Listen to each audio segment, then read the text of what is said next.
මේ ප්‍රසිද්ධියේ එල්ලලා මරනවා වගේ දැඩි දඬුවමක් අනිවාර්යයෙන්ම ක්‍රියාත්මක කරන්න දරුවන්ට ක්‍රීඩා පුහුණු කරමින් ඉන්න අතරතුර පොලිසිය ක්‍රියාත්මක වෙලා තියෙන ආකාරය හරිම ප්‍රශංසනීයයි. මේ පුද්ගලයා පාසල තුලදී මම ඒ සිද්ධිය දැක්කා වයඹ පළාතේ එක්තරා විද්‍යාලයක ක්‍රීඩා ගුරුවරයෙක් නෙමෙයි. මං හිතන්නේ පාසලට අනියුක්ත ක්‍රීඩා ගුරුවරයෙක් නෙමෙයි.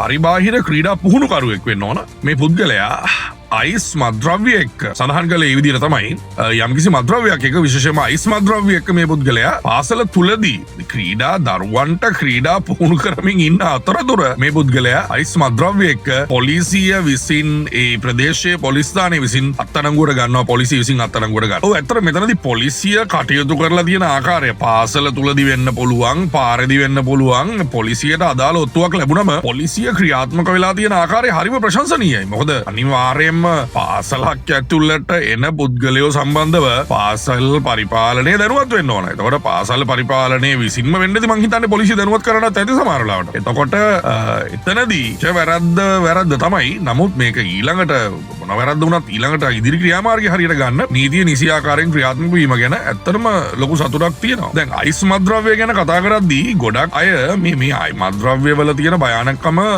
ගැන දන්නේ නැතිකම මේ තියෙන්නේ. දැන් අයිස් මද්‍රව්‍ය වලින් කරන්නේ මොකද්ද?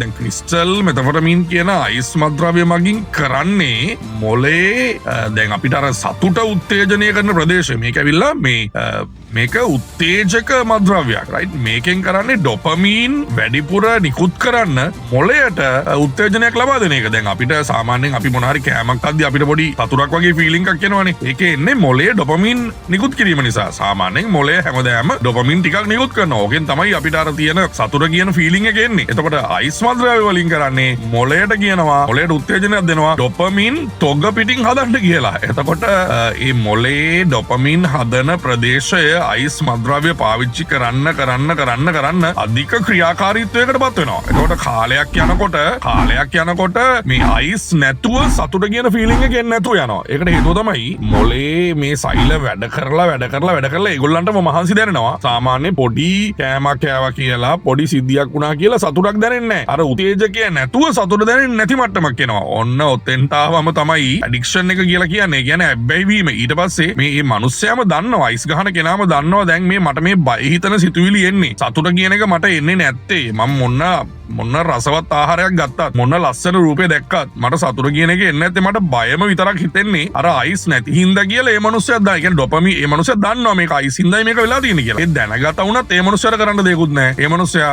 අර සතුට වෙනුවෙන් අර බය හිතෙන එක නැති කරගන්න ඕන නිසා, මේ මනුස්සයා ආයේ වේදනාව දරා ගන්න බැරි කමට අයිස් ඉල්ල කෑ ගහනවා. එතකොට මනුස්සයෙක් මතක තියාගන්න ඕන කාරණේ තමයි මනුස්සයෙක් අයිස් ගහන්න පටන් ගත්ත දවස තමයි ඒ මනුස්සයාගේ ජීවිතේ අවසානයේ තෝරගත්තු දවස. ඒ කියන්නේ ගැලවෙන්න බැරි මට්ටමේ මද්‍රව්‍යයක් තමයි අයිස් කියන්නේ. ඒ නිසා මේ අයිස් වලට මේ පාසල් දරුවෝ පුරුදු කරන්න එහෙම උත්සාහ කරන මිනිස්සුන්ට මේ ප්‍රසිද්ධියේ එල්ලලා මරනවා වගේ දැඩි දඬුවමක් අනිවාර්යයෙන්ම ක්‍රියාත්මක කරන්න ඕන.